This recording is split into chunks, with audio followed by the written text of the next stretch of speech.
Hello everyone, I'm in Round Lake State Park, state of Idaho, not far from Sandpoint.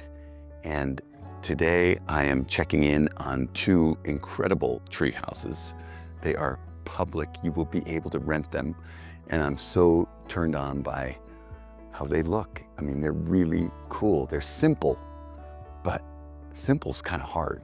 So what if I just say, have a look, and then we'll go up and have a look, okay? Look at this. Ba-ma.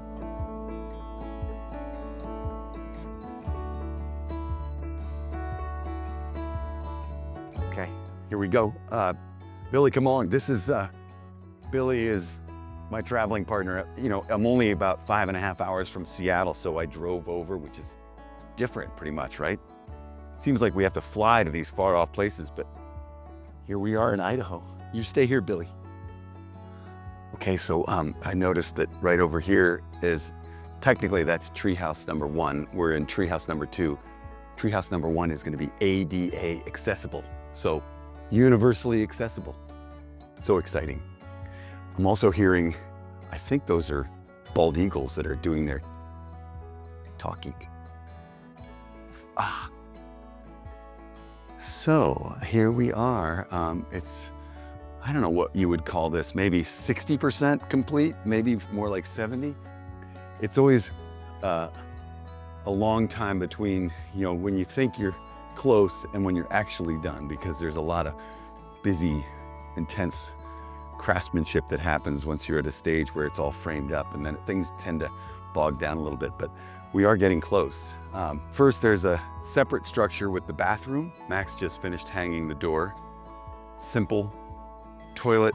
This is actually a mechanical room. There's not a shower in these units, but there is a shower close by. And then a sink. It's gonna be pretty simple. Pedestal sink. Vessel sink is what I mean. So, yeah, bathroom, what you need. A little breezeway here. There's a great open space this way with, I just have to show you, the deck looks out over this beautiful lake, Round Lake. They're gonna do a little bit of pruning of the branches. I'm an advocate of that. Judicial pruning, so you can open up your view. Yeah, I mean, how pretty, serene. Now we are on a lot of posts. There's a few trees obviously around us, but it's a little more, I guess it works a little bit better when we're not relying completely on the trees that we have here. So I just want to say we're advocates of using posts when they're needed, right? And this is even though it's a simple, fairly small structure, it's heavy. It's heavy because, I mean, one of the things I love about this one is the heft of it all, the beams. We've got our roof rafters, all these rafters, those are 6x10s, and they are fat and heavy, and they look good, aren't they? I'm gonna say that's a 3-foot center. Oftentimes we use our 24-inch centers with 2x rafters, and you see that a lot. But one of the things I really like about the feel of this treehouse is that we've got those big beefy rafters that are spaced at every 36 inches. It gives it sort of a, I don't know, a heft, a permanence, right? So yeah, good long deck here, but let's go inside. I'll show you where we are. Just a big grand room. There's a kitchen on this side, kitchenette. It's gonna have a little refrigerator, a little cooktop, a sink. On the other side, a little dinette. So built-in seating, 3 sides with a table in the middle. Little extra space over here where the fuse box, I call it a fuse box, it's a breaker box. That's an old term, fuse box. And then in this room, you've got room for hanging out a little bit, but the big feature is we've got 2 bunk beds. There's a wall separating them a little bit, but queen size on the bottoms, 2 of them, and then up to what they call a full-size mattress up top with little ladders. It's gonna be cute. And then you can pack some people in here too. French doors out to the deck. All this great cedar. I really love seeing this wood.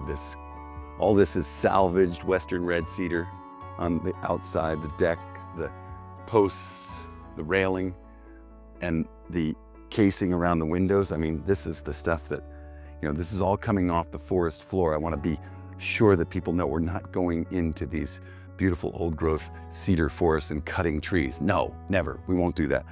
But from that forest floor where we're cutting again, sometimes for the third time, we're going up there and pulling the cedar that has been on the ground for sometimes more than 100 years. So we're using this, and it's just such beautiful material, such beautiful material. Now this, we're just covering up temporarily because there's going to be a net here. So awfully fun to incorporate nets when you can. You can just lay in there, have a little nap, read a book, listen to the wildlife. Really sweet, really, really sweet. Simple isn't simple though. It's funny because Daniel, I have to give him credit, in our office, Daniel Ash, he's been doing some really beautiful design work for many years now with us, and I'm just so proud of his team. There's Sam, there's a couple other characters that are part of his group that are making these things happen. Hear that? Bald eagles, pretty neat. Yeah, so simple is not as simple as it sounds, right? You got to refine and refine again just to get the basic elements, get it down to its essence.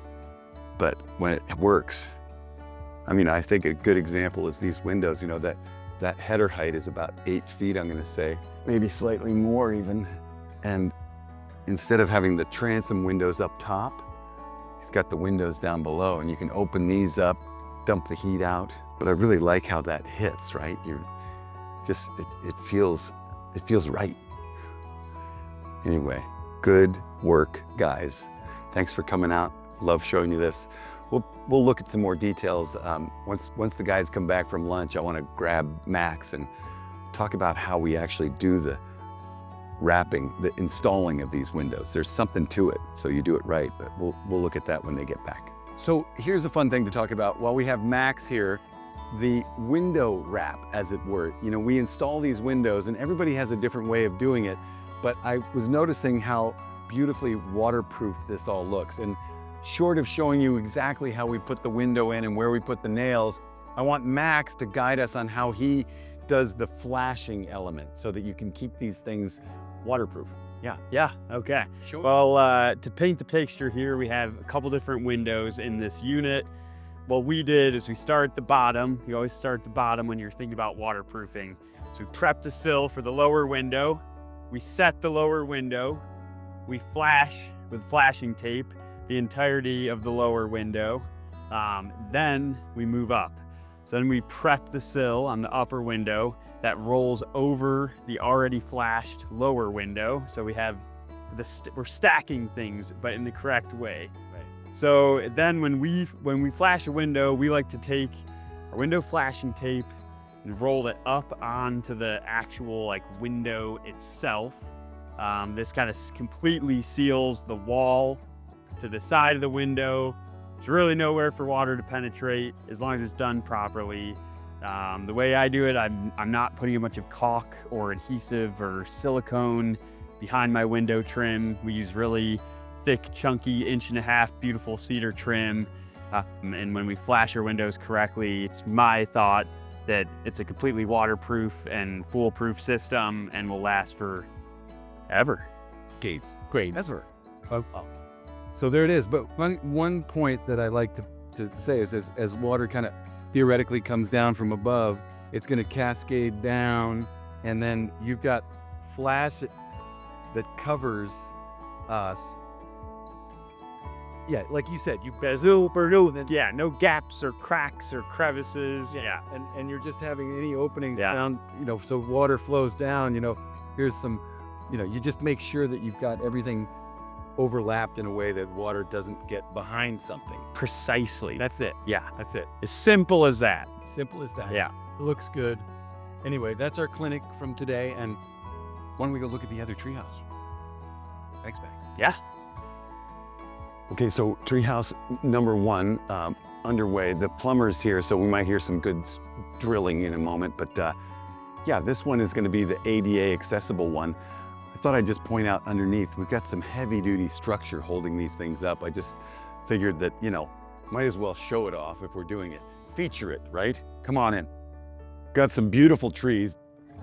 These are larch trees. How about that? They're the ones that lose their needles in the winter. They turn that beautiful golden yellow and then drop their needles in the winter. Such great trees. And then, so not as many as we might need to support a structure like this. So we have, I'm gonna call this a 9-inch round. I'm thinking something close to that. Heavy wall steel pipe. This is gonna take a lot of that lateral load. That's why it's so big. Heavy duty footings that are all poured in concrete. They do a really lovely job when we need to do this. And we need to do this quite often. I'm just gonna be honest about it. When you engineer these things, yes, some trees, when you're in the right spot, the trees can do all the work, but in this case, we needed to augment the structure with heavy duty posts like this. So up top here where it connects to the glue lamb, you know, big bolts, big glue lambs. Math doesn't lie, as they say. So, you know, you add up all the real heft of these things, the weight of them, and you put on it the pressures that wind will create. Then you find out that you need a post like this and a big bunch of concrete with rebar and the whole thing. It's fun when the trees can take that on, but in this case, you know, not enough trees. So let's go around. Maybe we'll climb up into this one on the ladder and see what the inside looks like. It's a little bit different than the other one. I'm gonna guess we're about 10 feet off the ground here and more on the front. Here's another breezeway. Bathroom on the right. Great room on the left. Come on, we'll go in here. So windows aren't in here yet. We've got the plumber doing his thing. After the plumber, the electricians. Yeah, wide open, wide open. This has a slightly different configuration to it, but very similar to the other one. Great views, look at this. I love the views out here. All the trees going one way or another. Big porch. So this deck is a little bit bigger. We've got a great little net on the other side, but this one is slightly broader. It doesn't have that big deck that was next to the bathroom in the other one, but a little more room to play out here. And look at these. I love this outlook with the trees kind of going one way or another. That beautiful round lake. You're looking down at the other tree house, which is getting its siding right now and looking close.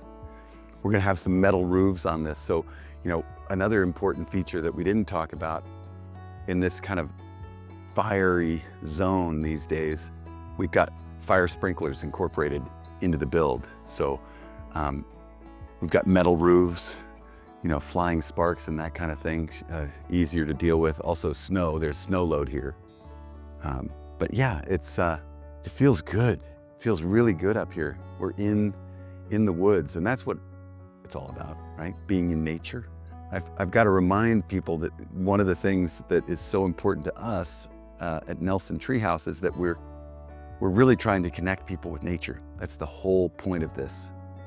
Yes, it's so fun to create and build, and that's such an important element of just being alive, creating things. But one of the things that drives me and a lot of us is that we're putting as many people as we can literally in the arms of nature, right? I mean, can't argue with that. When you have that time to sit and think and be part of this beautiful environment that we live in, it's a magical thing. A lot of the stresses of life get kind of put in perspective and can melt away if you allow it. Nature has a funny way of doing that. So it's the mission, and in this place we'll be putting more people because it's open to the public, right? And I think sharing that with as many people as we can is really the most wonderful feeling. So I hope these will last a good long time and put many, many, many people into the trees and allow them to enjoy this magical piece of this beautiful place. Yeah. Thanks for coming along on the tour. Really appreciate it. Love showing off the work of all these great people that help us do these things. Thank you.